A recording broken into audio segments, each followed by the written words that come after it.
Olá, pessoal. Um feliz ano novo aí para todos vocês. Começamos o ano firmes aí com mais um De Primeira e vamos aí até o fim dessa temporada de 2014. Tem Copa do Mundo e olha, a ABC tá no meio também aí. São Bernardo e São Caetano brigando para ser sede aí, centro de treinamento. E eu tô aqui novamente com o Guilherme, meu companheiro inseparável aqui, de bancada, ou melhor, de estúdio aqui da TVT. E atendendo a pedidos, né? Recebemos aqui o Alberto Rigolo, gerente de esportes da Metodista, que vai falar bastante sobre handebol. Né? Até um pedido que faz aqui pra gente, Rigolo, pra gente abrir espaço pro pessoal do handebol e de outros esportes olímpicos também, basquete, vôlei, assim, e gostamos demais disso. Né? Acho que às vezes falta até um pouco de oportunidade.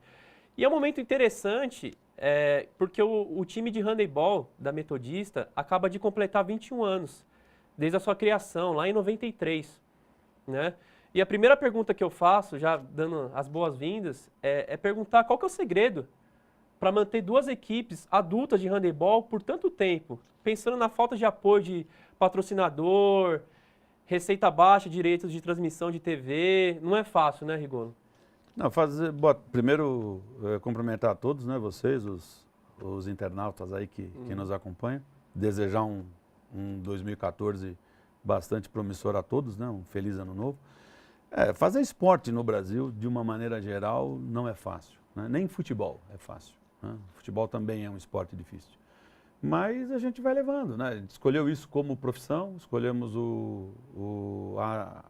a profissão de professor de educação física e ligado ao esporte de rendimento. O handebol é o meu esporte, é o esporte que eu praticava quando jovem.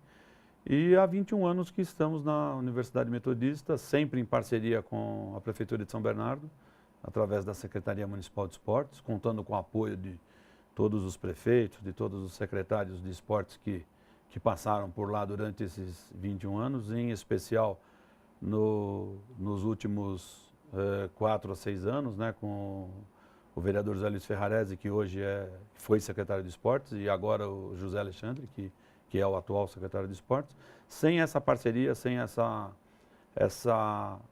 parceria pública-privada, que é a Prefeitura de São Bernardo do Campo e a Universidade Metodista representando o poder privado, não seria possível, né? Tudo isso só foi possível porque tanto a universidade como a Prefeitura nos ajudaram, nos deram apoio.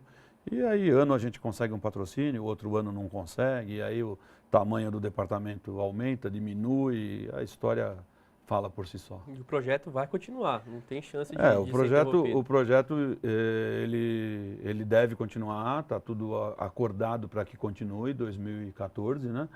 A gente não sabe ao certo ainda o tamanho que ele vai ter, né? Que objetivos nós vamos ter, principalmente na performance, no resultado de performance, né? Se as nossas equipes vão jogar para pódio, se elas vão jogar para se classificar, estabelecer objetivos técnicos, vão ser feitos a partir do momento que nós tivermos a receita toda fechada, né? Por enquanto a gente ainda está trabalhando nisso, na busca de parceiros, na busca de patrocinadores. Eu prefiro usar até a palavra parceiros do que patrocinadores, né? Se isso acontecer e a gente tiver um parceiro que possa contribuir com o esporte da cidade, especificamente o handebol masculino e feminino, que são equipes que vêm ano a ano dando resultado positivo, né? A nossa equipe masculina acabou de ser campeã paulista, a feminina acabou de ser vice-campeão da Liga Nacional, a equipe masculina está na final da Liga Nacional, a feminina disputa terceiro e quarto no Paulista esse ano, mas tudo depende do poder, né? E a equipe feminina foi campeã por 7 anos consecutivos da Liga Nacional, certo? Desde 2006, quando nós abraçamos também o handebol feminino, porque até então nós tínhamos só o handebol masculino no adulto e as categorias de base, a Metodista no adulto feminino jogou 36 campeonatos, desde 2006.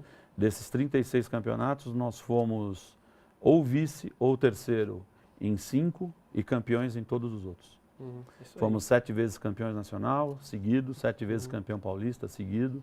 E esse ano, em função de uma série de coisas, não foi por causa da falta de investimento, muito pelo contrário, E não é justificar a derrota, porque nós não jogamos só para ganhar, é possível perder. O adversário treina tanto quanto a gente.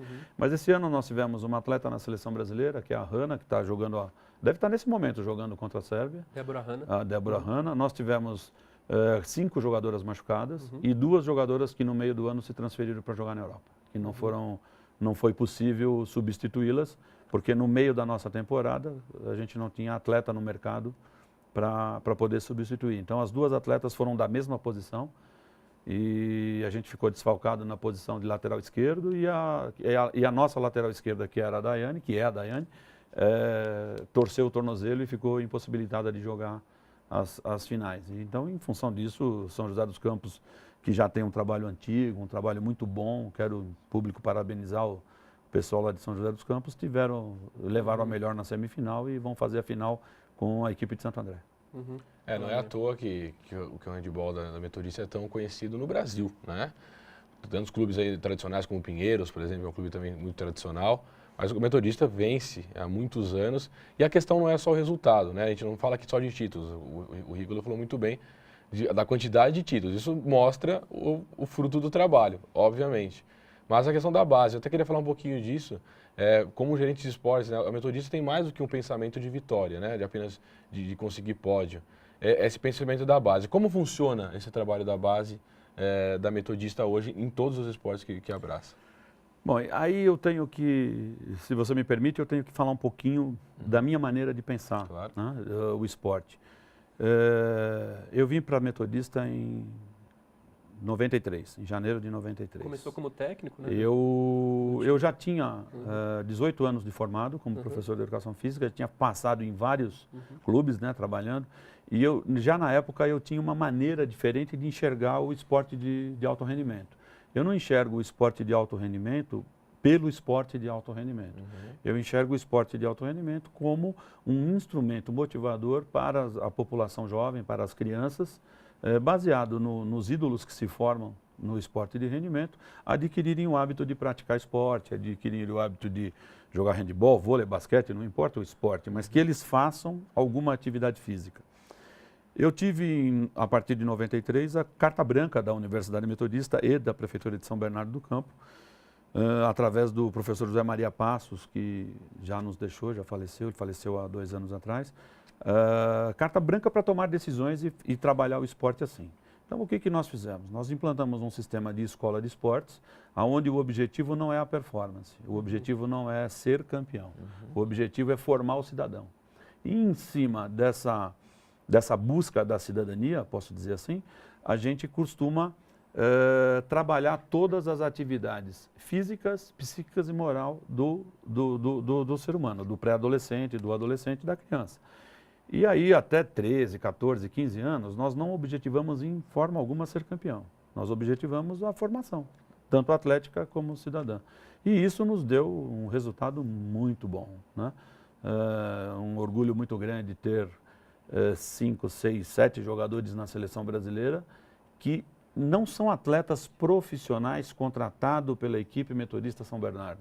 São atletas oriundas do município de São Bernardo, nasceram aqui, cresceram aqui, aprenderam a jogar handebol aqui e chegaram na seleção brasileira. Esse é o nosso grande trunfo, né? Nosso grande orgulho.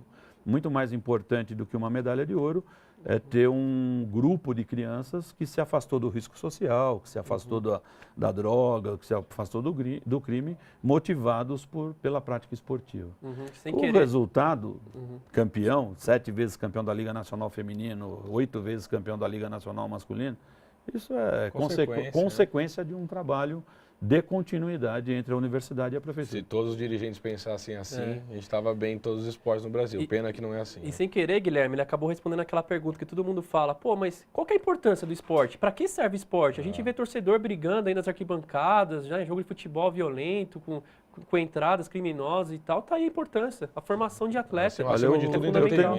Eu tenho uma historinha legal que eu gosto de contar, né? Quando eu era recém-formado, eu estava no meu primeiro ano de professor, né, formado, né, em 1977, eu terminei o curso em 76, numa reunião de professores, num colégio do Estado, me fizeram uma colocação que o esporte não era tão importante quanto matemática, geografia, física, química, porque a atividade física, o esporte não ajudava a criança, o adolescente a ser aprovado no vestibular. E quem fez essa afirmação foi uma professora de matemática e, por coincidência, obesa, com pressão alta e um monte de outras coisas. Aí eu disse para ela, no meio da reunião, olha, professora, o esporte não ajuda a entrar na faculdade, mas ajuda que a pessoa não tenha a obesidade que a senhora tem, que não tenha a hipertensão que a senhora tem, não tenha a diabetes que a senhora tem. Então, a prática esportiva faz com que a população tenha uma saúde melhor, uma saúde física, uma saúde mental. Quer dizer, no outro ano eu tive que procurar emprego em outra escola, porque ela era mais importante que eu lá e eu segui minha vida. Eu queria só citar, além do handebol que a gente está falando tanto aqui, a Metodista trabalha com o basquete também, e já teve a equipe profissional que chegou a oitavas de final do Campeonato Paulista masculino, que é muito concorrido, tem um valor financeiro dos outros times muito grande, e o São Bernardo ali pequeno, caminhando ali embaixo, a Metodista fez um grande trabalho.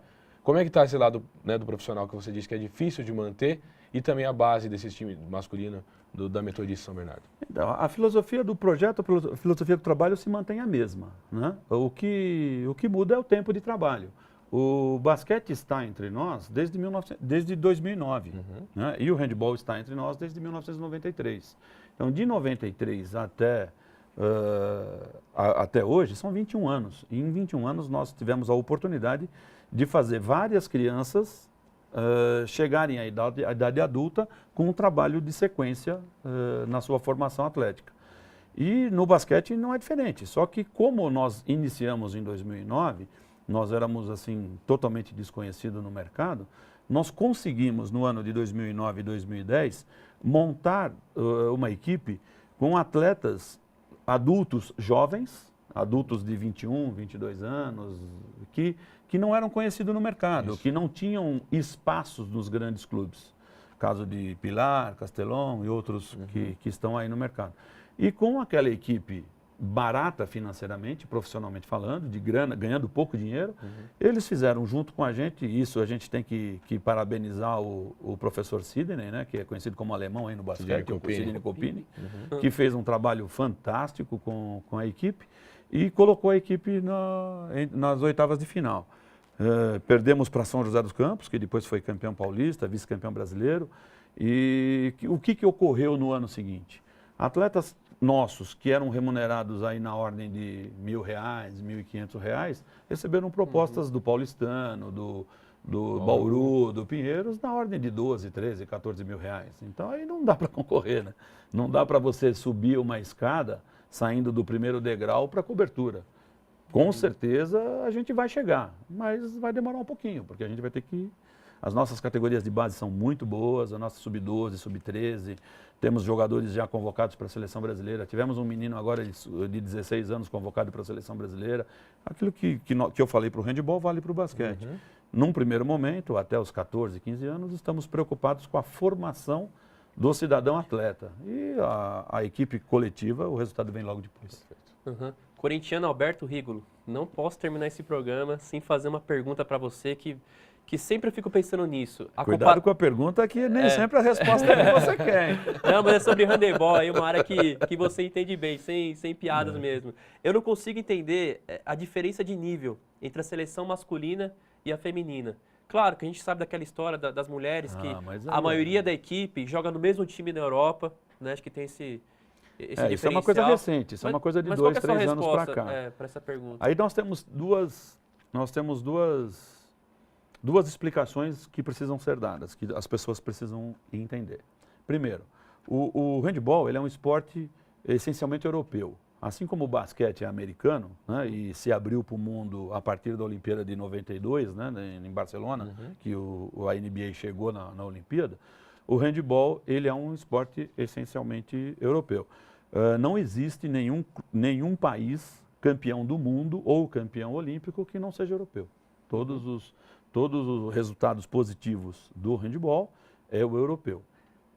E aí a primeira explicação. Na Europa, o handebol masculino, ele é muito mais valorizado e competitivo do que o handebol feminino.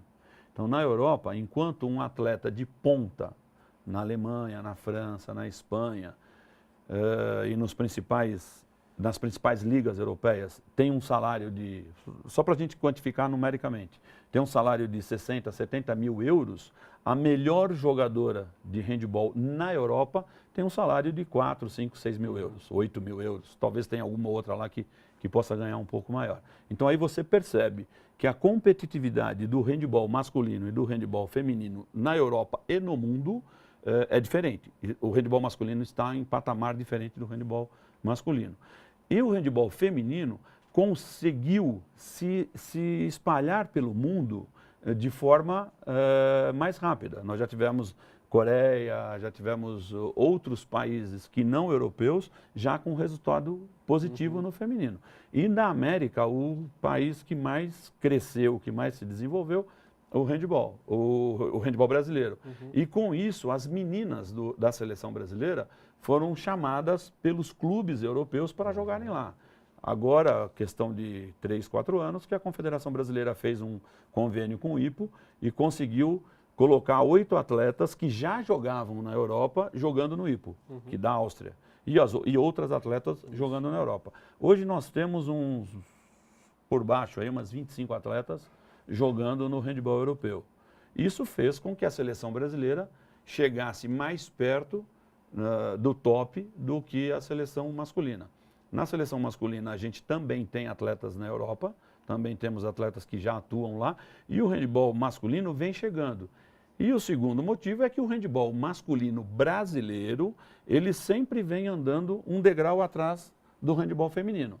Nós fomos primeiro campeão pan-americano feminino, e só depois de 2 jogos pan-americanos, só depois de 8 anos depois, é que o Brasil conseguiu ser campeão pan-americano no masculino. Então, realmente, o handebol feminino brasileiro tem um desenvolvimento natural mais avançado que o handebol masculino. Mas a Débora está nessa seleção. Ela e mais uma jogadora que atua no Brasil. A Débora é uma atleta que chegou para nós o ano passado, a Débora Hanna. Ela tem uma qualidade fantástica, é uma menina maravilhosa, adoro a Débora. Ela é baixinha e é muito grande ao mesmo tempo, ela é muito forte, eu gosto dela como pessoa. E temos a Fernanda, né? A Fernanda, a ponta esquerda da seleção brasileira, titular da seleção brasileira. No primeiro jogo do Mundial agora, ela foi eleita a melhor jogadora da quadra, que é um dos nossos orgulhos porque é criança, né? Prata da casa. Ela começou na Metodista com 11, 12 anos, né? E hoje joga na Europa e é a titular absoluta da seleção brasileira. Legal. Guilherme, apresenta aí, faça uma chamada do nosso próximo convidado aí, da segunda semana de janeiro, nosso skatista aí, o Carlos Preto. A gente vai chamar o nosso amigo Carlos Preto, né, que participa dos trabalhos na pista de skate de São Bernardo, há muito tempo trabalha já em São Bernardo com o surf e também muito mais com o skate, que é o principal carro-chefe, né, é o berço do Brasil, é o skate aqui de São Bernardo, e a gente vai conversar com o Carlos Preto na próxima semana. E vamos fazer diferente nesse primeiro programa aí do ano, você termina, vai Guilherme, vai lá. Vamos dar um abraço para nossos amigos Guilherme Yoshida, né, os parceiros também de outros jornais aqui da região, que são amigos também, todo mundo fala de concorrência, mas também são nossos amigos, e a gente fica aí pensando já no skate. Um abraço a todos. E um abraço pro Alberto Rigolo também, hein? Claro. Obrigado. Um abração aí. Boa semana, pessoal. Bom 2014.